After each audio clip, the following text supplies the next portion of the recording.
네, 여기 묵상 간증 사랑으로 문안하는 자입니다. 아내가 자궁 육종암 수술을 하던 날 새벽 밖에는 흰 눈이 소복히 쌓여 있었습니다. 저는 그 흰 눈을 보고 내 죄가 주홍 같을지라도 눈과 같이 희게 해주시길 하나님께 기도했습니다. 그러나 아내가 항암을 시작할 무렵인 성금요일에 저는 직장에서 해고 통보를 받았습니다. 그때 저의 심정은 예수님이 십자가에서 못 박히신 것처럼 고통스러웠습니다. 그동안 저는 교회 소그룹 리더로서 신앙생활을 잘하고 있다 생각했고 직장에서도 인정받으며 이제 좀 안정된 삶을 살 수 있겠구나 안도하고 있었습니다. 그러던 중 아내의 암과 저의 실직 사건이 찾아왔고 그제야 저는 저의 삶을 다시 돌아보게 되었습니다. 하나님은 사업 실패로 저를 교회 공동체로 인도해 주셨습니다. 그리고 그곳에서 저는 그동안 성공의 왕관을 쓰고 싶어 마음의 중심에 말씀을 두지 않고 하나님과 돈을 동시에 섬기며 살았다는 것을 깨닫게 되었습니다. 그래서 내가 겪는 이 고난은 마땅히 와야 할 사건이고 내 삶의 결론임을 인정하게 되었습니다. 저 때문에 힘들어하는 아내에게 미안하고 안타까워 회개의 눈물을 흘렸고 아내의 암과 나의 실직이 구원의 사건이 되어 저의 가정이 다시 믿음에 굳게 서기를 기도했습니다. 이후 저는 소그룹 모임의 리더로서 말씀을 준비하고 지체들을 수시로 문안하며 기도하기를 힘썼습니다. 그러자 한동안 게임 중독에 빠져 살던 아들이 학교 시험에서 전 과목 A+라는 놀라운 성적을 받았고 주일 예배도 잘 참석하고 있습니다. 딸도 청소년 예배와 참여하고 있습니다. 저는 이 사건들이 하나님이 저희 가정을 구원하고자 미리 정해놓으신 사로잡힘의 시간임을 깨달았습니다. 아내가 항암으로 힘든 시간을 보내는 동안 스데바나가 성도 섬기기를 작정한 것처럼 공동체 지체들은 필요한 음식을 공급해줬고 주 안에서 간절히 문안하며 함께 기도하고 위로해 주었습니다. 그렇게 아내는 믿음의 공동체에서 따뜻한 사랑을 듬뿍 받다가 하늘나라로 떠났습니다.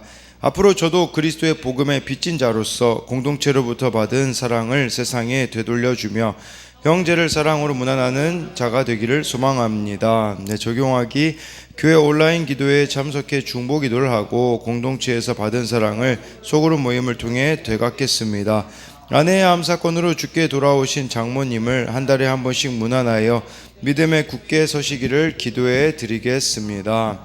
여기서 이제 이분의 이런 변화들은 아내의 이런 암 또 이분의 실직 사건을 통해 공동체로 이렇게 인도함을 받고 이게 오히려 가정을 살리게 되었다고 합니다. 그래서 여기 나와 있는 것처럼 저는 소그룹 모임의 리더로 말씀을 준비하고 지체들을 수시로 문안하고 기도하기를 힘쓰자 이 아들이 게임 중독에서 이제 바뀌게 되어지고 또 딸도 이렇게 바뀌게 되어지는 것은 결국은 이 가장의 또 변화가 또 이 가정 내 한 사람의 변화가 이렇게 변화로 이어지고 있는 것을 또 보여주는 그런 내용입니다.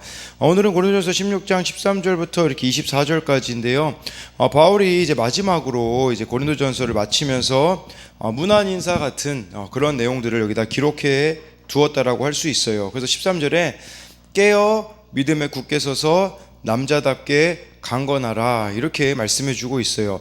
여기서 깨어라는 말은요, 잠 깨다, 깨우다, 일으키다라는 단어에서 파생이 되어서 주의를 기울이다, 정신을 바짝 차리다라는 뜻이에요. 우리들에게는 이것이 정말 예수님의 그 언제 오실지 모르잖아요. 그걸 준비하는 거와 같은 의미라고 할 수 있겠죠. 그러니까 방심하지 말고 계속해서 정신을 차리고 주의하라는 뜻이에요. 왜 그러냐면 조금만 우리가 정신을 다른 데 둔다면 우리는 세상의 풍조나 사고방식을 따라 육신에 속한 사람들처럼 살 수 있기 때문이라는 거죠. 그러니까 다시 오실 주님과 부활을 소망하며 한순간도 방심하지 말아야 합니다. 또 하루야 한 번쯤이야 라는 이 사탄의 속삭임에 넘어가서는 안 된다라는 겁니다. 왜냐하면 이 우는 사자와 같이 두루다니며 삼키는데 우리 가족 한 번 타협하게 되어지면 그것이 한 번 무너졌는데 두 번 무너지는 것은 더 쉽지 않겠습니까? 그러니 참 이렇게 깨어 있어야 하며 또 여기서 믿음에 굳게 서서 남자답게 강건하라고 합니다. 이 남자답게라는 말은요, 이거는 성인 남자라는 그런 의미가 있거든요. 이것은 남성성을 말하기보다는 미성숙함을 버리고 성숙하라는 뜻이에요.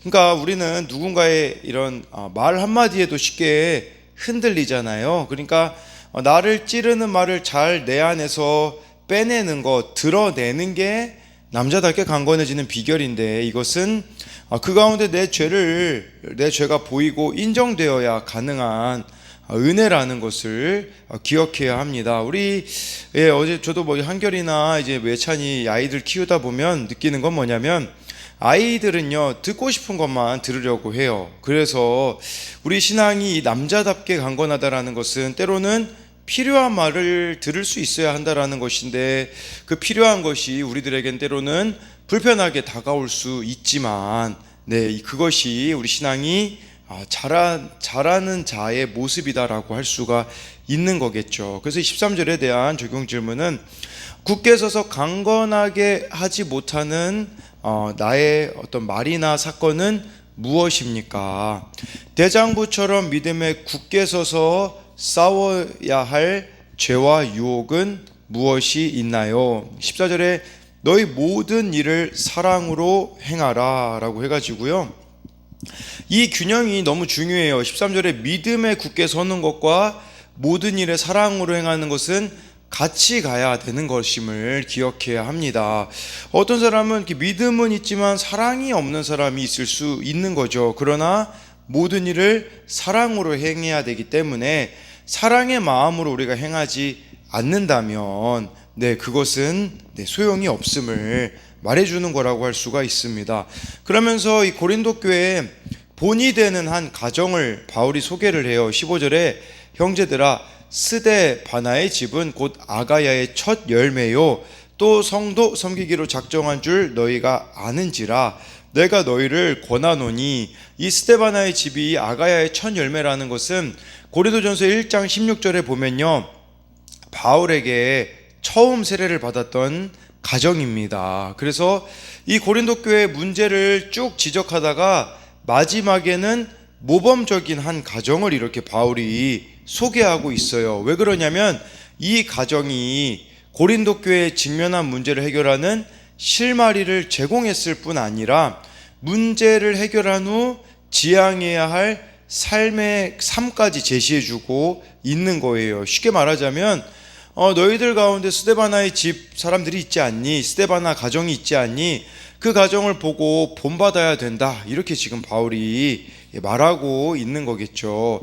그래서 여기서 보니까 이 사람들은요, 성도 섬기기로 작정한 줄, 이 작정했다라는 것은요, 무엇을 하기 위해 자신을 정돈하여 순서에 맞게 두다라는 뜻이에요. 그러니까 이 우선순위를 성도 섬기는 일에 두었다라는 거예요. 근데 중요한 것은 스데바나 한 사람이 아니라 스데바나의 집, 그 가정이 다 교회에서 이렇게 어떻게 보면 섬기는 일에 앞장을 섰던 것이죠. 가정 전체가 한 목표를 위해 헌신했다라는 겁니다. 그러니까 이것은 가정의 삶이 한 곳을 향하여 흐르는데 가정의 관심사가 믿음 안에서 통일이 되었다라는 거예요. 근데 중요한 것은 스데바나의 집, 이 스데바나가 아무래도 그게 가장이었을 겁니다.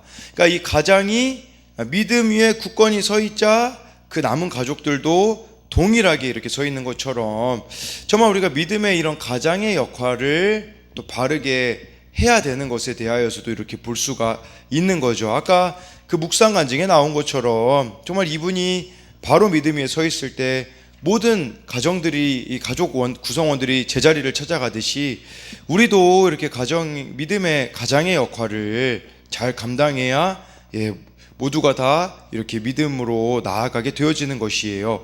그래서 15절에 대한 적용 질문은 영혼에 대한 사랑의 섬김을 하기로 작정합니까? 신앙의 본을 보이고 있나요? 나는 무엇의 생활에 우선순위를 두고 있습니까? 가정의 바른 신앙을 대표하는 자로 살아가고 있습니까? 16절에 이 같은 사람들과 또 함께 일하며 수고하는 모든 사람에게 순종하라 라고 말씀해 주고 있어요.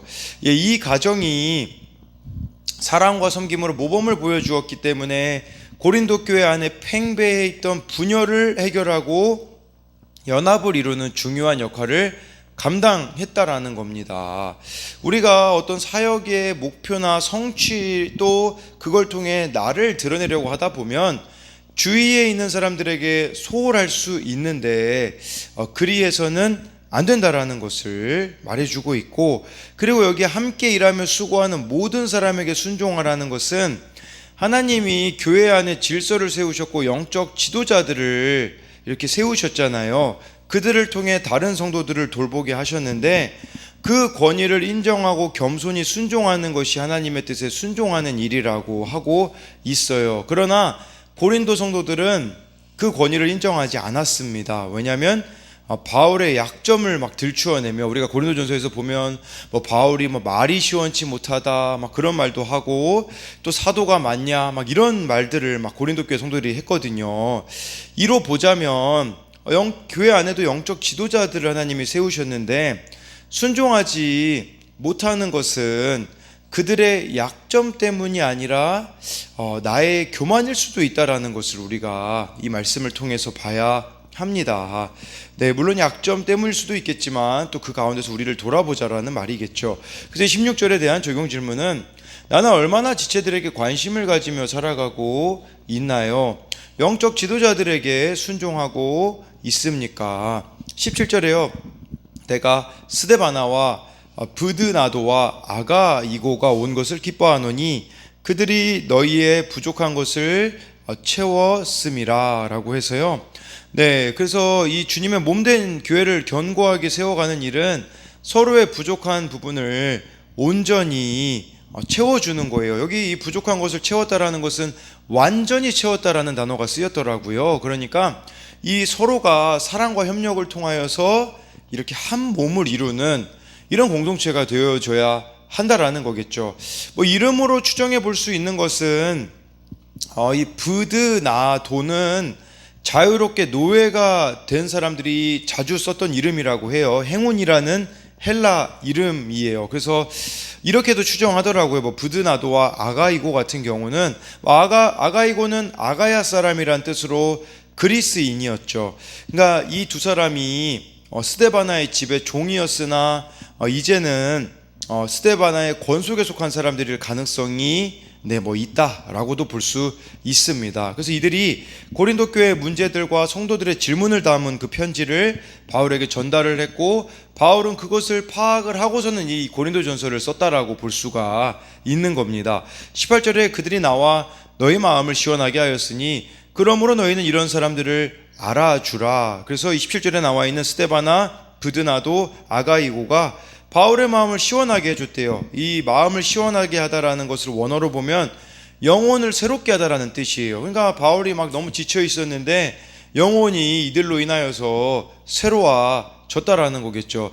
고린도 교회 문제들이 너무 많아가지고 아마 지쳤을 수 있어요. 근데 그 마음의 고통과 부담을 이들이 완전히 누그러뜨려 주었다라는 것을 말해주고 있는 거죠. 그러니까 이 답답한 바울의 영혼을 일순간의 휴식으로 이끌어주는 사람들이었었다라는 거죠. 그래서 우리도 정말 이런 사람들이 되어진다면 얼마나 복이 있겠습니까? 그래서 28절에 대한 적용 질문은 오늘 누구의 마음을 시원하게 또는 영혼을 새롭게 해 주어야 할까요? 19절에 아시아의 교회들이 너희에게 무난하고 아굴라와 브리스가와 그 집에 있는 교회가 주 안에서 너희에게 간절히 무난하고 라고 해서요, 이 아굴라와 브리스가는요 바울이 고린도 지역에 교회를 개척했을 때 그때 함께 동역을 했습니다. 이들이 천막 만드는 일도 같이 했고요. 근데 이 가정에 참 귀한 일은 무엇이냐면 이 고린도 교회를 이들에게 맡기고 바울이 갔잖아요. 근데 여기 보니까 그 집에 있는 교회, 고린도 교회, 그 당시 여러분 이렇게 건물로 이렇게 교회를 따로 짓지 못했습니다. 가정교회였습니다. 그랬는데 이 아굴라와 브리스가가 자신의 집을 교회로 쓸 수 있도록 내어주었다라는 뜻입니다. 그러니까 정말 이렇게 교회를 섬기는 일에 아굴라와 브리스가가 이렇게 전적으로 헌신을 했음을 보여주고 있는 거죠.